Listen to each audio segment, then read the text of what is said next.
Alors, nous allons voir un peu comment effectuer des calculs avec des dates. Par exemple, ici, nous avons la date mercredi 1er janvier 2025 et ici, la date même mardi 7 janvier 2025. Selon vous, entre ces deux jours, il y a quel intervalle, il y a combien de jours qui se sont écoulés? Eh bien, vous pouvez me le dire comme ça, oui, c'est vrai, mais parce que j'ai fait ça sciemment de mettre des dates qui sont proches. Normalement, c'est 6, n'est-ce pas? Bien. Donc, pour trouver le nombre de jours qui se sont écoulés entre deux dates sur Excel, c'est très simple. Je vais mettre tout simplement égal comme ceci. Et après, je vais taper la fonction jour 360. Et après, je vais sélectionner la première date. Je vais mettre ensuite un point virgule comme ceci.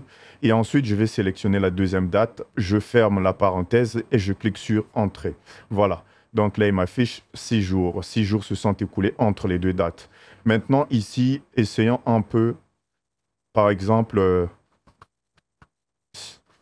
attention,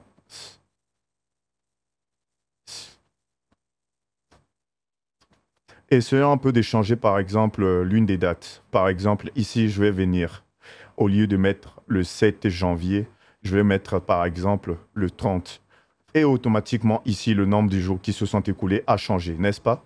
Si je mets, par exemple, ici, février 2, 30, ça me donne quoi? Non, février, le 30, ça n'existe pas. Qu'est-ce que je chante le foot là? Je mets par exemple le 20, voilà.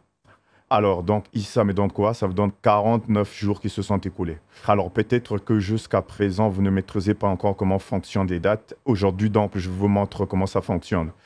Pour que Excel puisse reconnaître votre date en tant que date, vous devez mettre avec ce format. Par exemple, je dis le 10, je mets un slash comme ceci, et je vais mettre le mois, ça doit être aussi deux chiffres comme ceci, et je mets un slash, et ici vous mettez l'année tout simplement, par exemple 2025. Comme ceci, je clique sur Entrée.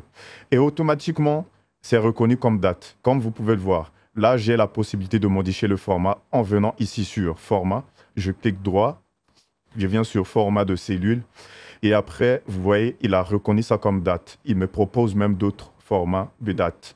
Automatiquement, j'ai la possibilité de modifier le format de cette date parce que c'est reconnu comme une véritable date. Par exemple, je vais prendre ce format-là. OK, voilà, 10 février 2024, j'ai enlevé tout simplement le jour de la semaine. Voilà, donc c'est un peu ce que je voulais vous montrer pour aujourd'hui, comment faire des calculs des dates sur Excel. Voilà. Mais sachant qu'on peut faire énormément de choses avec les dates. Mais moi, je pense que ça, c'est l'essentiel.